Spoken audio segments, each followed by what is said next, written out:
The first lie they told inside Waverly House was that I had invited them.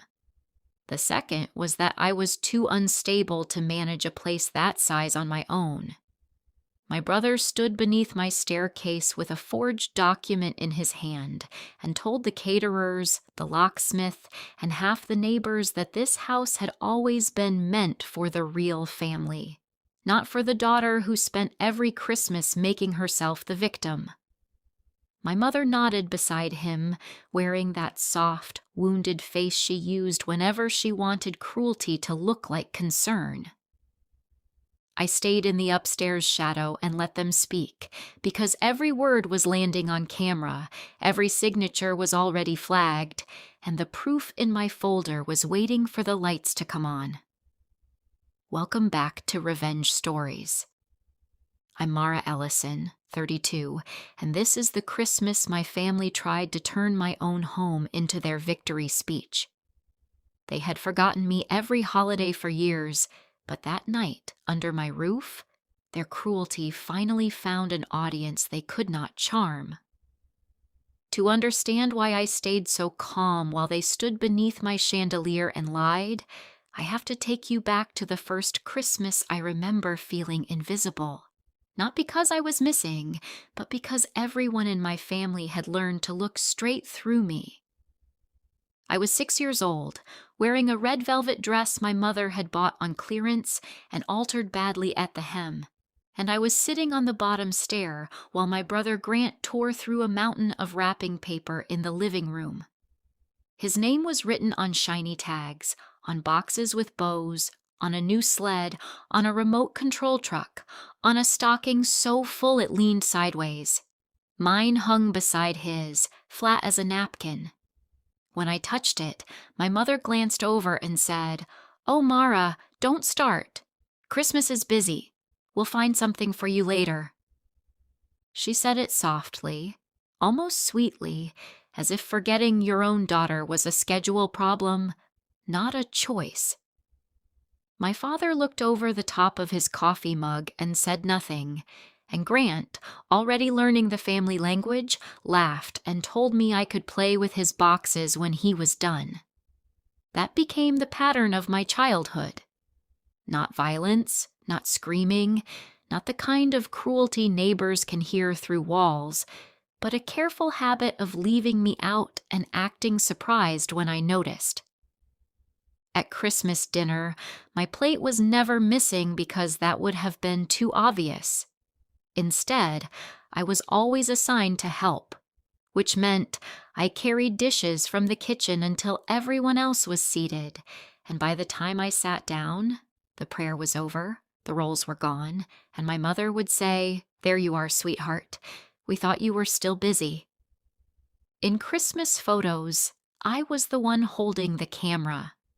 In family newsletters, Grant's school awards became paragraphs. My straight A's became a sentence if they appeared at all, and one year my mother wrote, "Our little family of 3 had a beautiful season," then told me I was being dramatic when I circled the number 3 with a blue pen. She said, "You know what I meant," but I did know what she meant. That was the problem.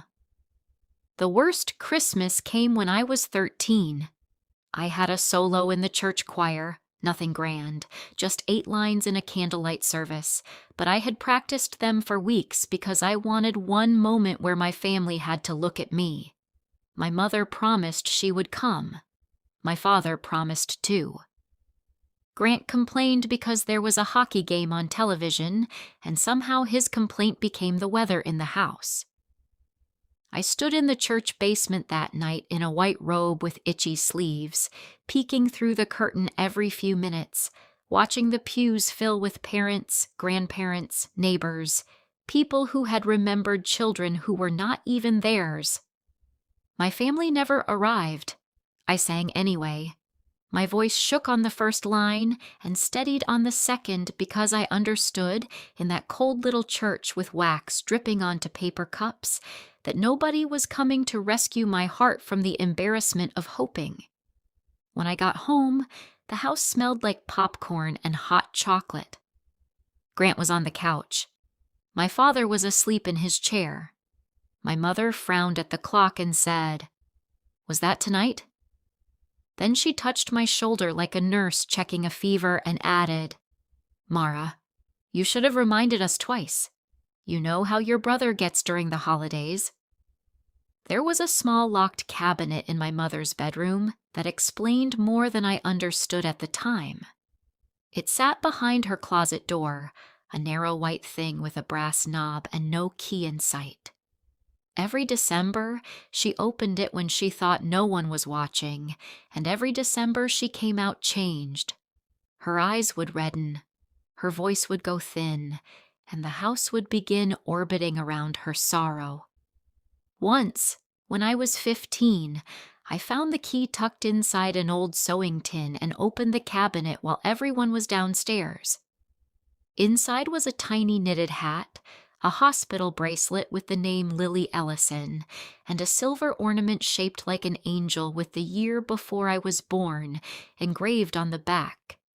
I barely had time to read it before my mother appeared behind me so silently that I jumped. She did not shout. She took the bracelet from my hand, closed the cabinet, and said, "Some doors are not for you, Mara." Then she walked away and did not speak to me for 2 days. Years later, I would learn that Lily had been my parents' first daughter, born too early and buried before Christmas. My mother had not healed. She had not even tried. She had simply placed her grief between us and made me pay rent to live around it. I left home at 19, not in a dramatic storm, but on a gray morning 2 days after Christmas when everyone was too tired from pretending joy to notice a duffel bag by the door. I had $780, a used laptop, and a job cleaning rooms at a roadside motel outside Columbus. My mother saw me carrying the bag and asked if I was staying somewhere for a few nights. And when I said I was moving out, she nodded as if I had told her I was returning a library book. My father folded a newspaper and said, "Call when you settle," while Grant, already 22 and still living rent-free in the basement, said, "Try not to come crawling back before New Year's." I remember looking at the Christmas tree behind them, at the ornaments I had hung every year even when none had my name on them, and feeling something inside me close without making a sound. I did not slam the door. I did not beg them to care.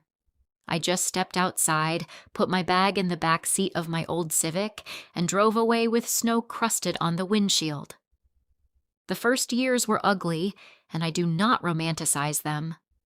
Poverty is not noble when your hands are cracked from bleach and your dinner comes from a vending machine. I worked at the motel, then at a senior living facility, then for a woman who staged houses for sale and needed someone who could make neglected rooms look loved. That was where I found my talent. I could walk into a cold, empty house and see what it wanted to become.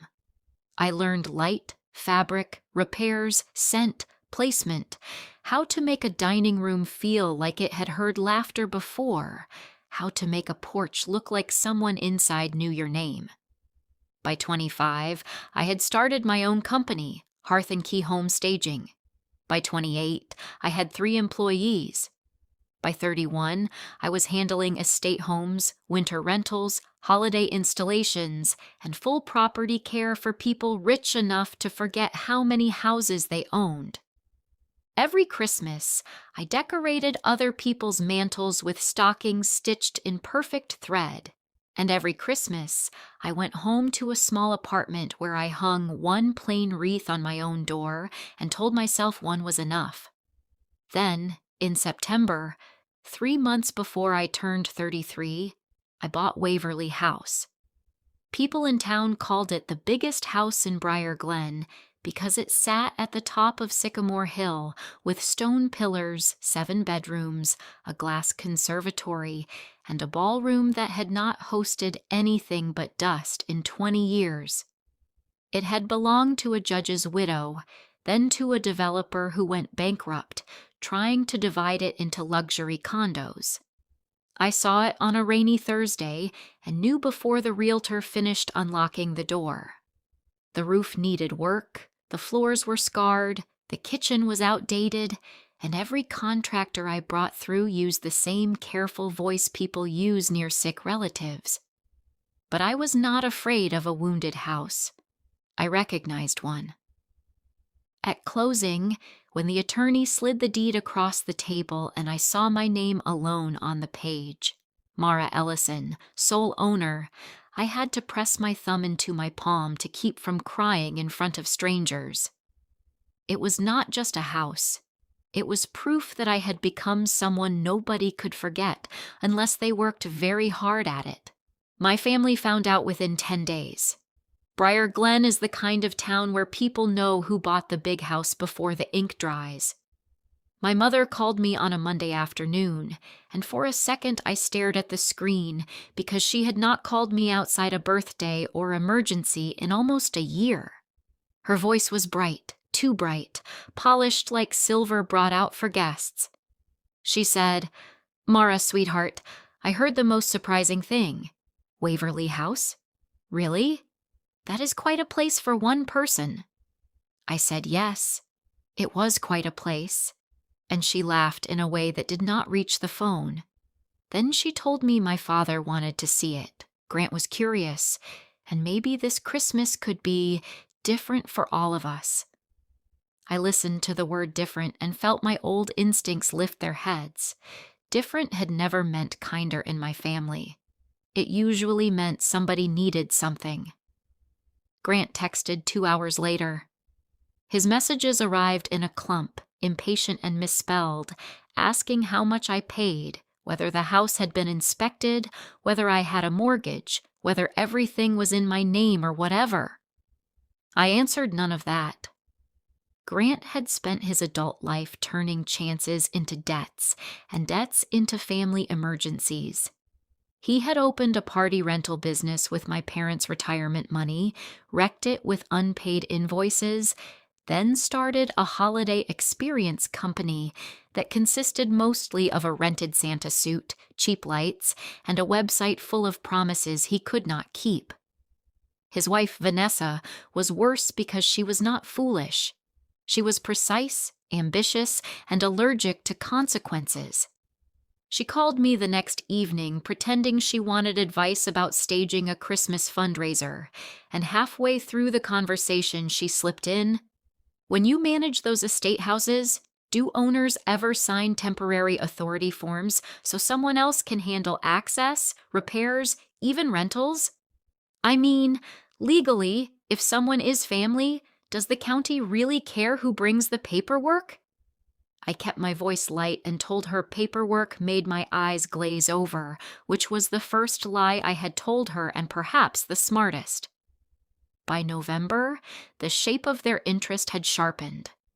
My mother began sending old family photos, most of them without me in them, with captions like, "Thinking about the years when we were all together." My father left a voicemail saying it would be nice to start fresh before too much time passed. Grant texted that Mom was fragile, Dad was tired, and I should not be selfish with a house that could bring the family back together. Vanessa sent a long message about how Waverly House would be perfect for a Christmas Eve charity gala, how Grant could revive his business if I allowed him to host it there, how the whole town would admire me for being generous. I read every word twice, not because I was tempted, but because I had built a business by noticing what people tried to hide inside decorative language. They were not asking for forgiveness. They were asking for access. I called my attorney, Celia Monroe, the woman who had handled the closing. Celia had a voice like clean glass and a habit of pausing just long enough to make fools nervous.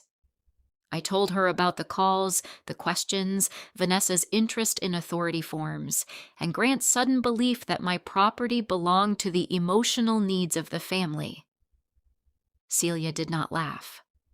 She told me families were often more dangerous than strangers because strangers had to break in from the outside, while families expected you to open the door for them.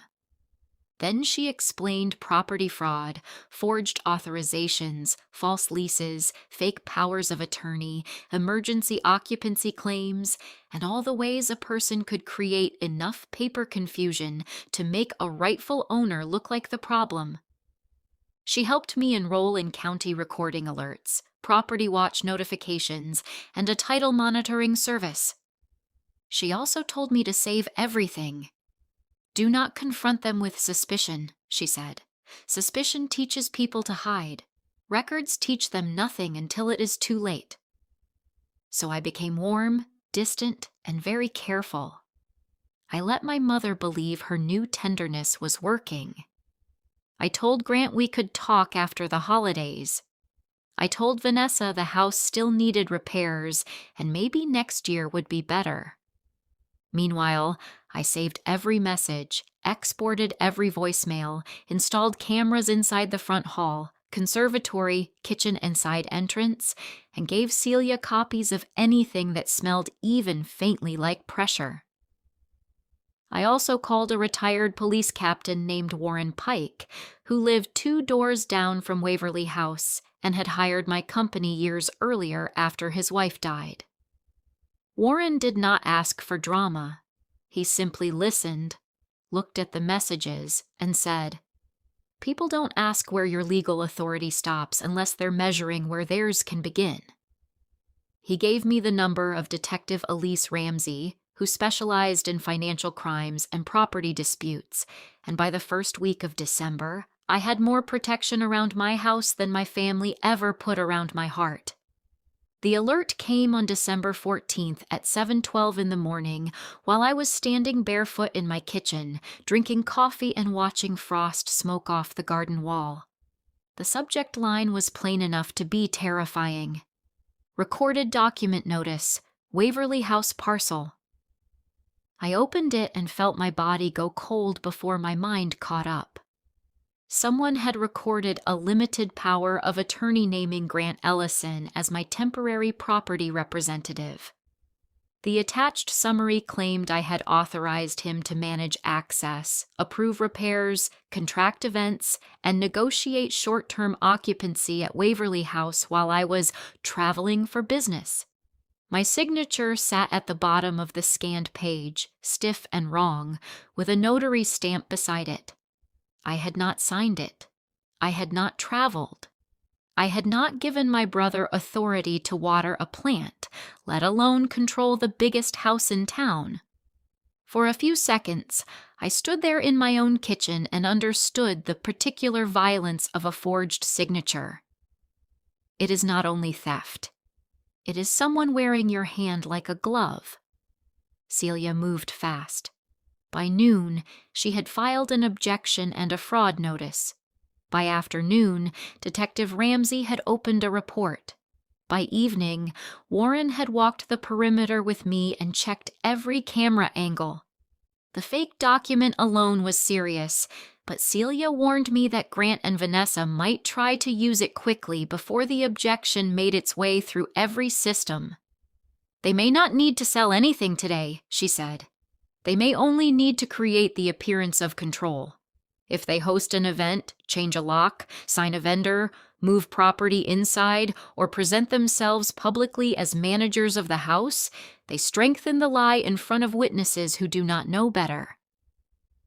I thought about Vanessa's Christmas Eve charity gala, about my mother's sudden wish for family healing, about Grant's failing holiday business, and I knew exactly when they intended to turn my home into their stage. 3 days before Christmas Eve, my mother called and invited me to dinner at their house for the first time in years. She sounded nervous beneath the sweetness, like someone reading from a card she did not fully believe. She said, "I know we have made mistakes, Mara, but Christmas can still bring people back where they belong. Come home this year. Let us be a family again." I looked across my conservatory at the boxes of garland I had not yet hung and asked if Grant and Vanessa would be there. She said of course, then hurried to add that everyone wanted peace. In the background, I heard Vanessa's voice murmur something, and my mother covered the phone too late. I heard enough. Just make sure she stays there until 8. My mother came back on the line and asked if I was still there. I said I was, and I told her I would think about it. After we hung up, I sent the recording to Celia and Detective Ramsey and sat very still for a long time, not because I was surprised, but because old pain has a way of hurting even when you saw the knife coming.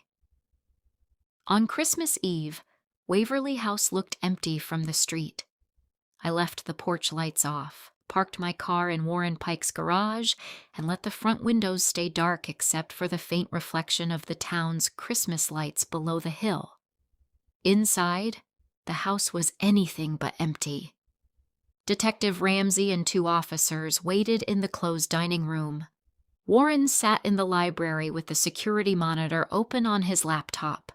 Celia stood beside the ballroom doors with a folder thick enough to make a liar sweat. And in the conservatory, behind the tall plants and winter dark glass, stood Theo Marland, a local journalist who had been investigating real estate fraud after 3 elderly homeowners in the county nearly lost property to forged documents. I had not invited him because I wanted attention. I invited him because my family had always survived by controlling the room after hurting me, and this time the room would have witnesses they did not choose. At 7:36, the first van climbed Sycamore Hill, then a second. Through the camera feed, I watched Grant get out in a wool coat he could not afford, followed by Vanessa in white gloves, my mother in a burgundy dress, and my father carrying a box of ornaments like he was arriving for a sentimental reunion instead of a crime. A locksmith's truck pulled in behind them, then a catering SUV, then 2 young men in black jackets unloading folded tables. For one almost ridiculous second, I admired the audacity. They had not come quietly to steal a house. They had come decorated. Grant waved papers at the locksmith and said, loud enough for the porch camera to catch every word, that he had full authority from his sister and that she was emotionally unstable but harmless. Vanessa corrected him sharply, saying, "Do not say unstable in front of vendors. Say unavailable." My mother laughed under her breath and said, "Poor Mara always did make Christmas harder than it had to be." My father looked toward the dark windows and said nothing. The locksmith hesitated at the front door because the key Grant handed him did not work. Grant blamed me, of course, saying I had probably changed something and forgotten to tell him. Vanessa produced the forged power of attorney from a leather folder and told the locksmith, in her smoothest public voice, that they were authorized to access and prepare the property for a family-sponsored charity event. The locksmith studied the paper, looked at the grand dark house, and asked if the owner was aware they were entering. Vanessa smiled as if the question bored her and said, "Mara asked us to handle it because she cannot handle pressure. She gets confused, especially around Christmas." There it was, the old family story dressed in legal language. Mara forgets. Mara confuses things. Mara makes Christmas difficult. The same lie they had used to erase me as a child, now upgraded into a tool for stealing my home. When the door opened, they stepped into my front hall carrying garland, boxes, contracts, and confidence. Vanessa immediately began giving orders, telling the caterers where to set up, telling the table crew the ballroom would hold 80 guests, telling Grant to call the photographer and confirm the Ellison family Christmas renewal gala. My mother walked beneath the chandelier with tears in her eyes, not tears for me, but for the picture she had invented of herself as a woman reclaiming her family. She touched the banister and whispered that Waverly House had always needed children, noise, tradition, warmth. Grant heard her and said, "Exactly. This place was wasted on Mara. She buys the biggest house in town and sits in it alone like some queen of resentment. My father finally spoke softly, almost pleading, and asked if they should slow down until I arrived. Grant laughed and said, "She is not arriving. She is where Mom put her, eating dry turkey and pretending we love her. By the time she understands anything, this house will already be ours in every way that matters." I stood in the shadow of the second-floor landing and felt the sentence pass through me without breaking anything. Years earlier, it might have shattered me. At 13, in that church basement, it would have folded me in half. At 19, with my duffel bag at the door, it would have made me drive until I could not see through tears. But at 32, in the house I bought with my own name, my own credit, my own work, it did something cleaner. It confirmed everything. I stepped down the staircase slowly, not hiding anymore, not hurrying either. Vanessa saw me first. Her face changed so quickly it was almost beautiful, from command to calculation to fear.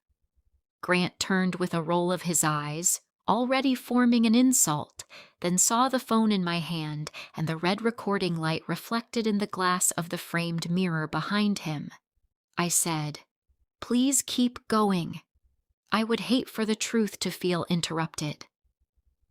Nobody moved.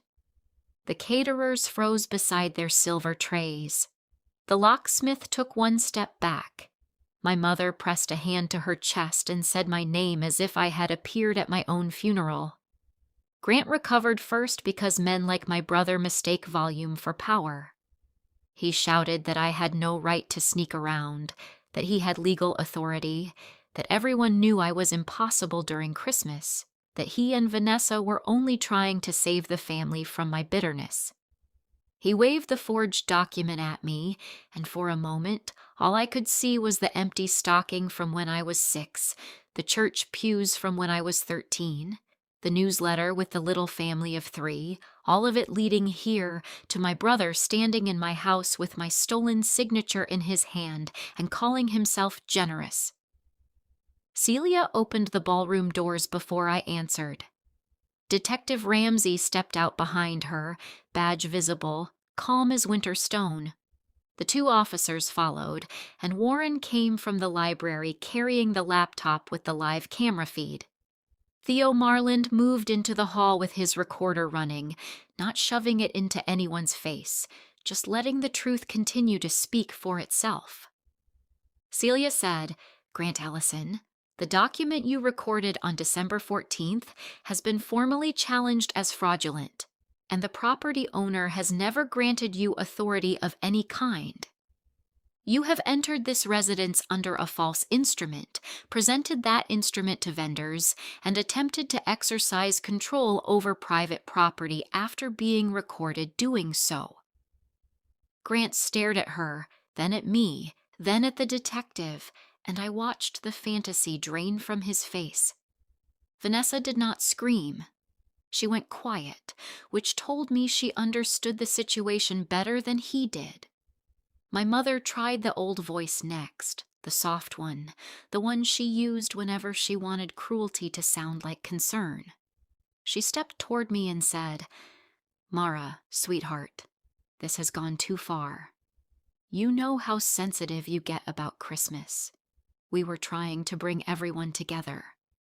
You are making your brother look like a criminal in front of strangers."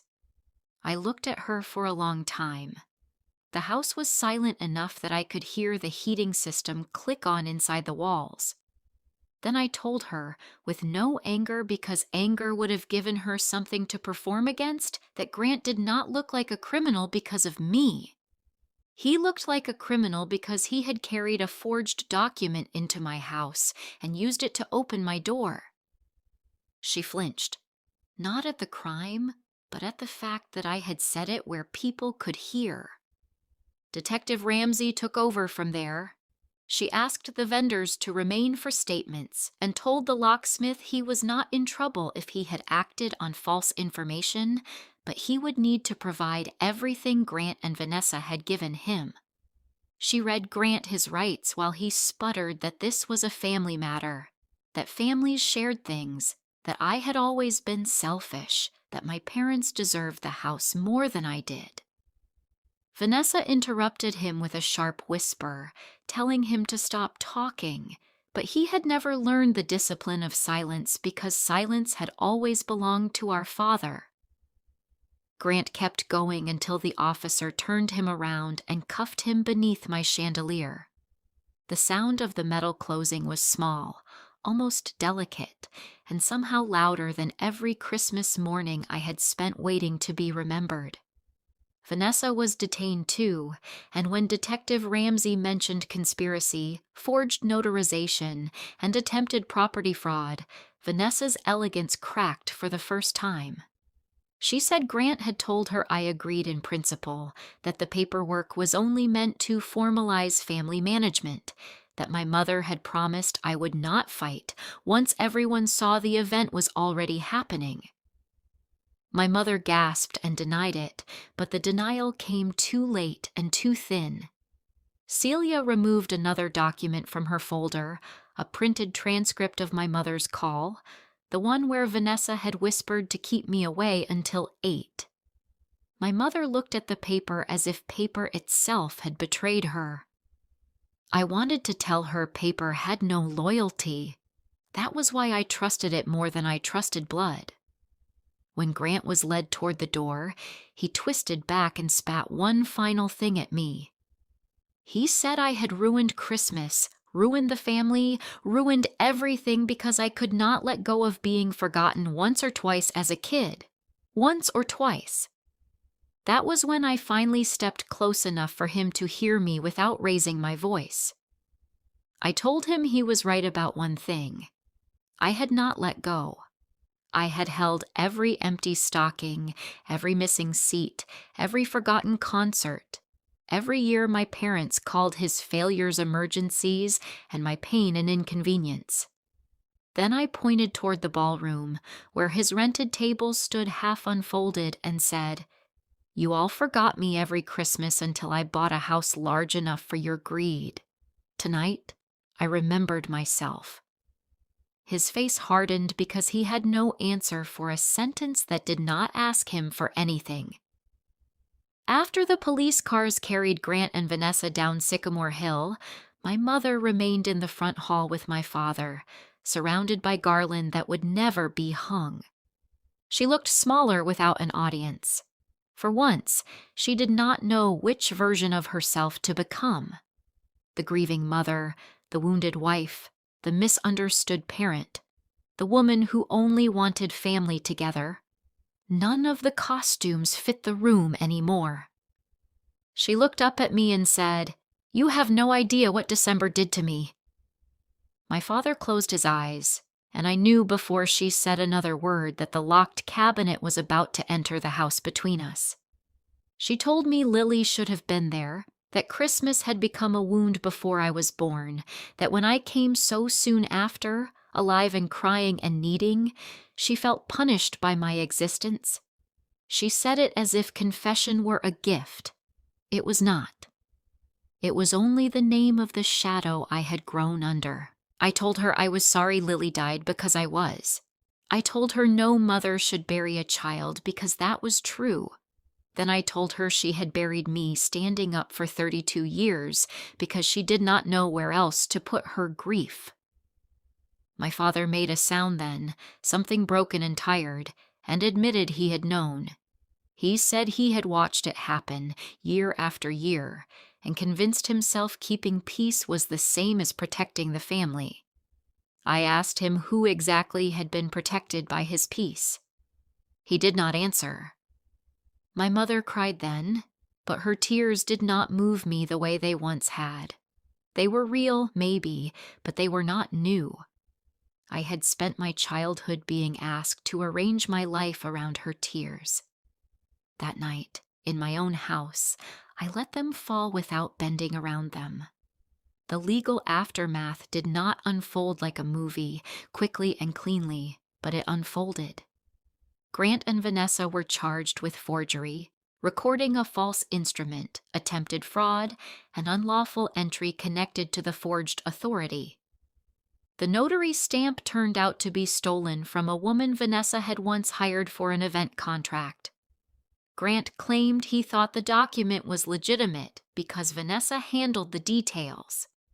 Vanessa claimed Grant pressured her because his business debts had become dangerous. Their marriage became a courtroom hallway full of blame. My mother was not charged, though Detective Ramsey made it clear her role was not invisible, only harder to prove beyond the recordings and pressure. Theo's article ran after New Year's under the headline, "The Christmas House Scheme," and though he changed enough details to protect my privacy, everyone in Briar Glen knew. The town that had watched my mother perform perfect family for decades finally saw the wires behind the performance. Waverly House stayed mine.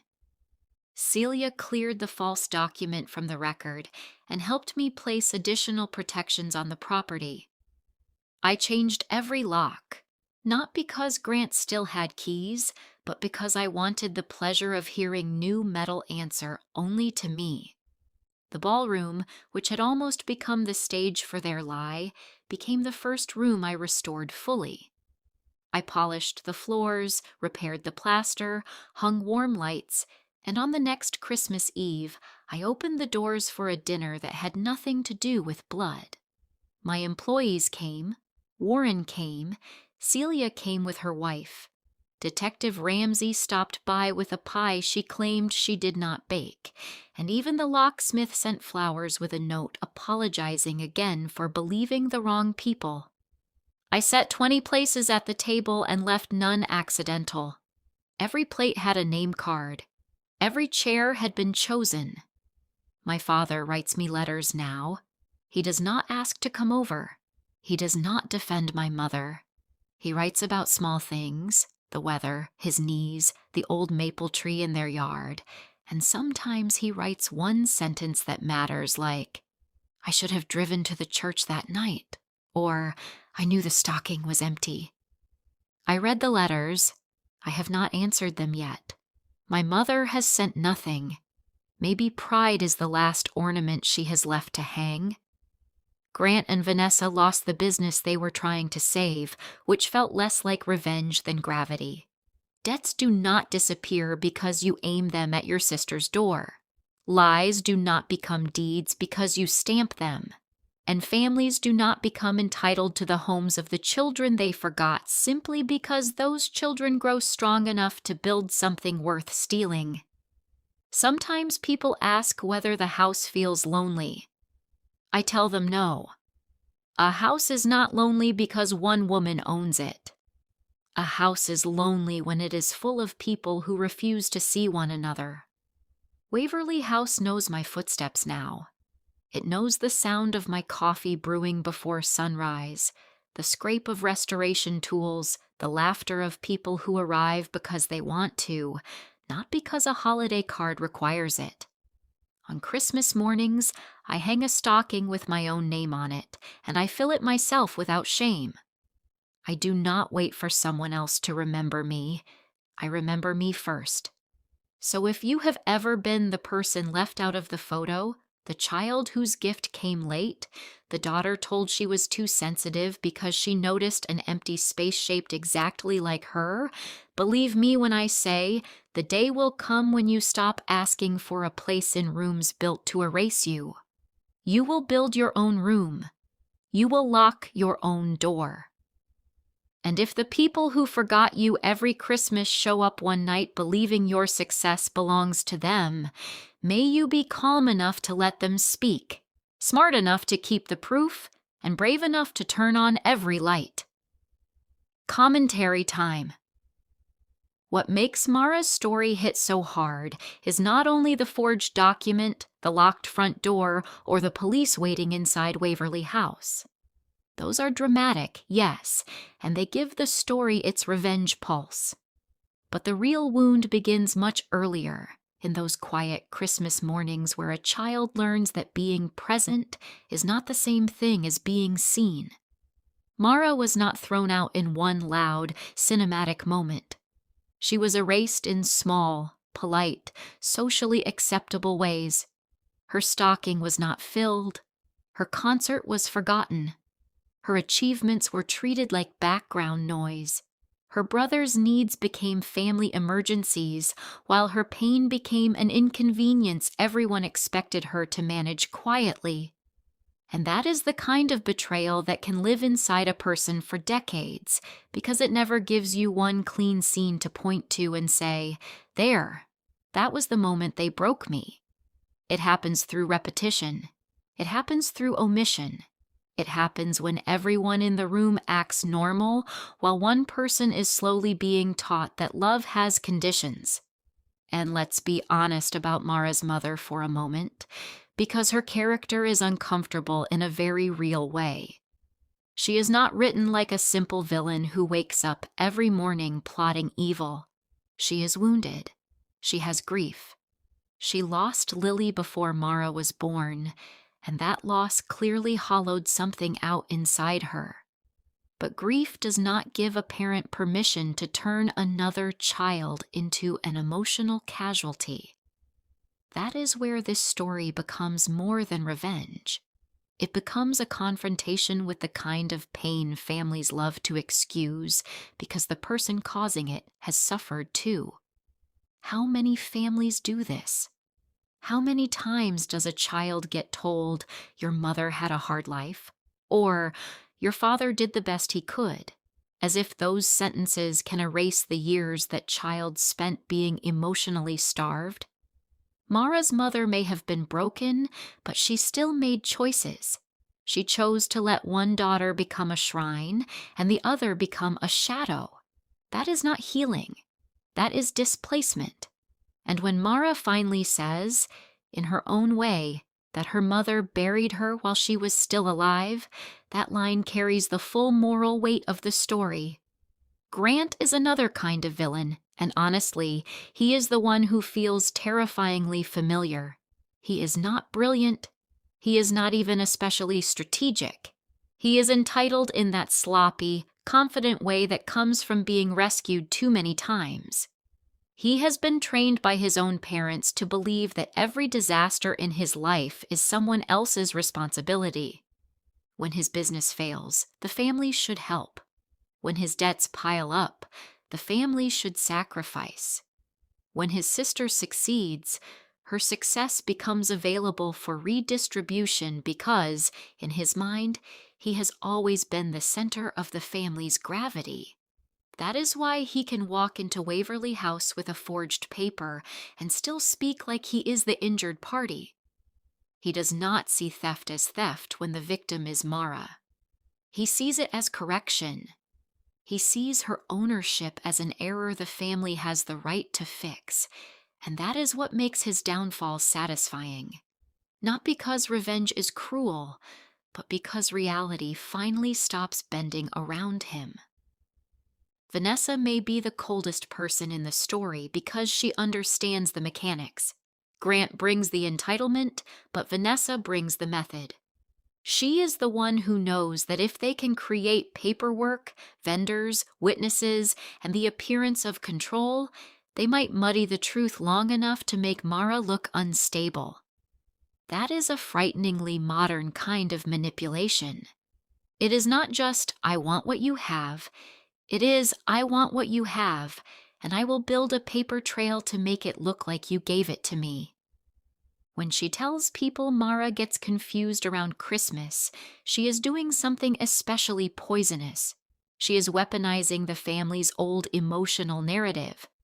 For years, they called Mara sensitive, dramatic, difficult, resentful, and now Vanessa turns that same language into a legal smokescreen. That is why documentation matters so much in this story. Mara does not win because she gives the best speech. She wins because she has receipts. And that brings us to one of the strongest parts of this whole plot. Mara's silence is not weakness. It is strategy. There is a huge difference between staying quiet because you are afraid and staying quiet because you are letting people reveal themselves. Younger Mara stayed silent because nobody would have listened anyway. Adult Mara stays silent because she understands timing. She understands that people who lie confidently will often keep talking if they believe they control the room. That is why the scene at Waverly House works so well. She does not rush down the stairs screaming. She does not beg vendors to believe her. She lets Grant speak. She lets Vanessa explain. She lets her mother perform concern. She lets the cameras capture the entire theater of deception. And then she turns the room against the lie without needing to become loud. That kind of revenge feels sharper because it is disciplined. It says, I am not here to match your chaos. I am here to let your chaos become evidence. The Christmas setting also matters more than it might seem at first. Christmas is supposed to be the season of belonging, warmth, memory, and family rituals. That is exactly why Mara's pain feels so severe. Being forgotten on an ordinary Tuesday hurts, but being forgotten on Christmas becomes symbolic. A stocking is not just a stocking. A family photo is not just a photo. A missed church solo is not just a scheduling mistake. These are rituals that tell a child, you are part of us. We prepared for you. We expected you. We made room. Mara's family denied her that year after year, and then, when she finally built a place of her own, they tried to use Christmas again as cover. They wanted the holiday to soften their greed. They wanted garland, caterers, music, and a fake charity gala to make their theft look like reconciliation. That contrast is powerful because the same holiday that once exposed Mara's loneliness becomes the stage where she exposes them. I also want to talk about Waverly House as more than property. In this story, the house is practically a character. It represents safety, dignity, independence, and self-authorship. Mara does not buy the biggest house in town because she wants to show off.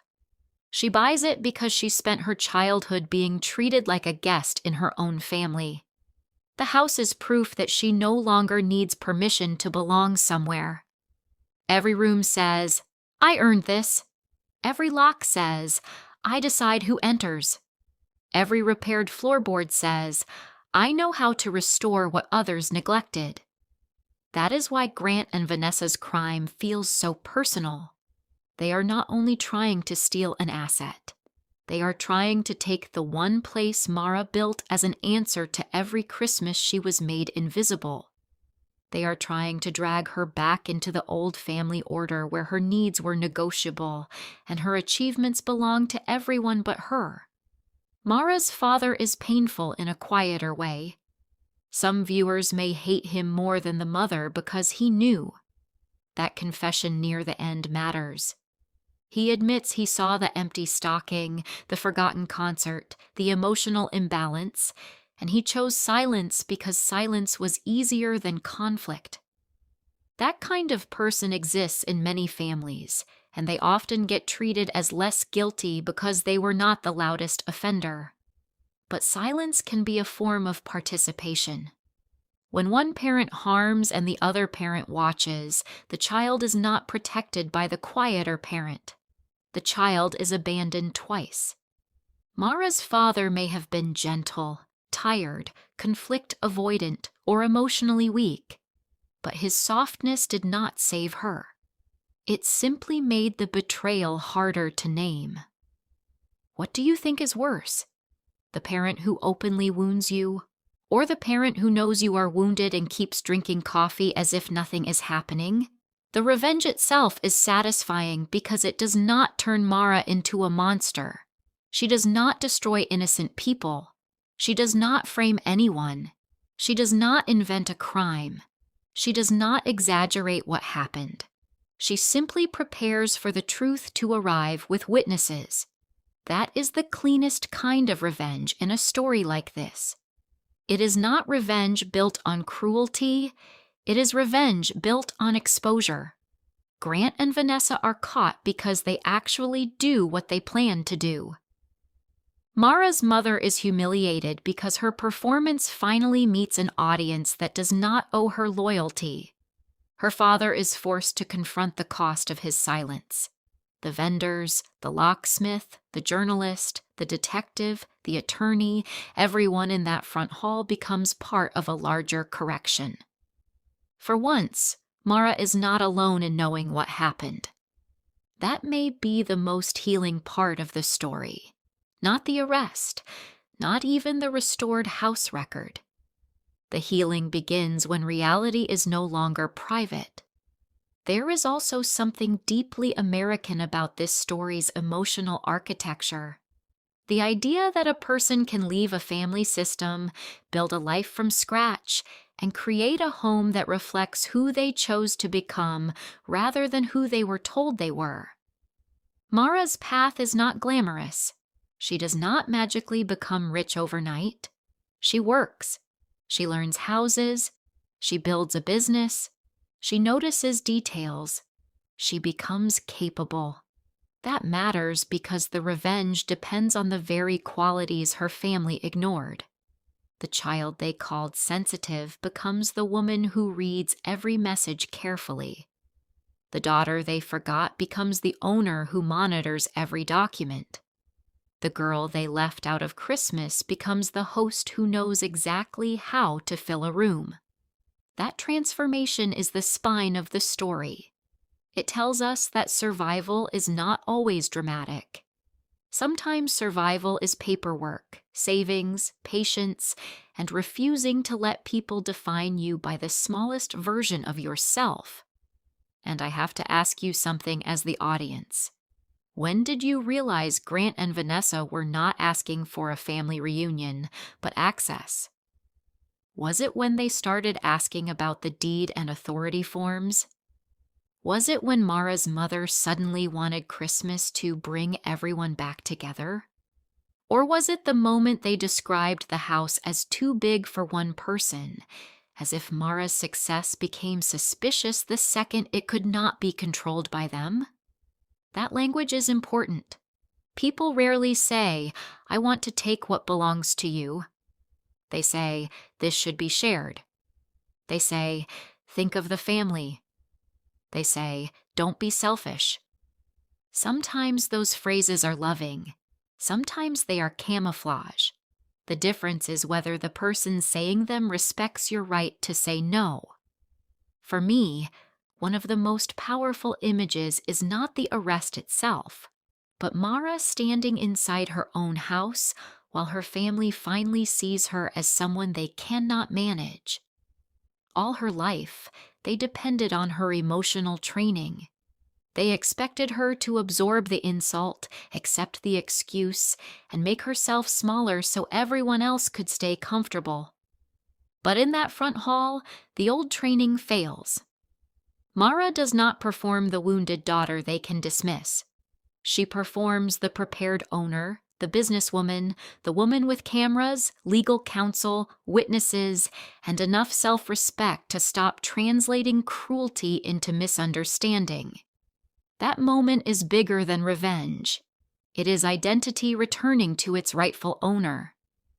The final Christmas dinner at Waverly House gives the story its emotional release. Mara sets the table, but this time every place is intentional. That detail is beautiful because it transforms the symbol of her childhood pain into a symbol of authority and love. She is no longer waiting to see if someone remembered her. She is the one choosing who is welcome. She is not copying her family's old table with different guests.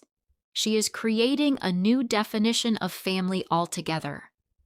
Her employees, neighbor, attorney, detective, and friends are not replacements in a desperate sense. They are proof that chosen loyalty can be more honest than inherited obligation. Blood may explain where you came from, but it does not automatically deserve access to where you are going. So here is the question I want you to sit with. Did Mara take revenge, or did she simply stop protecting people from the consequences of their own behavior? Because there is a difference. Many people call it revenge when a quiet person finally tells the truth. They call it cruelty when a patient person finally draws a boundary. They call it betrayal when the person they betrayed stops covering for them. Mara did not create their greed. She did not forge the document. She did not force them to lie to vendors or walk into her house with false authority. She only refused to interrupt them before the truth became visible. And maybe that is why the ending feels so deserved. She did not need to become like them to defeat them. She only needed to stop being useful to their lies. If this story stirred something in you, maybe it is because most of us understand at least one version of being forgotten. Maybe not in the same dramatic way. Maybe nobody tried to steal your house or forge your signature. But maybe you know what it feels like to be the dependable one, the overlooked one, the one expected to understand everyone else's pain while nobody studies yours. Maybe you know what it feels like to be called dramatic simply because you remember accurately. That is why Mara's story lands. It gives language to the quiet ache of being minimized, and then it gives that ache a door, a lock, a legal record, and a room full of witnesses. In the end, Waverly House is not just the biggest house in town. It is the place where Mara's family myth collapses. It is where the forgotten daughter becomes undeniable. It is where Christmas stops being a wound and becomes a declaration. And whether you see the story as revenge, justice, healing, or all three, the message underneath is clear without being soft. Do not confuse someone's calm with permission, and do not assume the person you forgot will stay powerless forever. Sometimes the quietest person in the family is not weak. Sometimes she is simply keeping the folder closed until the right moment to open it. Now I want to hear from you. Do you think Mara should ever answer her father's letters, or did his silence cost too much for a late apology to matter? Was her mother a grieving woman who lost herself, or a parent who used grief to excuse years of emotional neglect? And if you were standing in Mara's place that Christmas Eve, would you have confronted them earlier, or would you have let them walk into the trap exactly the way she did? Drop your thoughts in the comments, because stories like this are not just about one family. They make us think about boundaries, loyalty, forgiveness, and the price of finally choosing yourself. And if you want more emotional revenge stories where hidden truth, family betrayal, and quiet justice collide, make sure you subscribe to Revenge Stories and stay with us for the next one.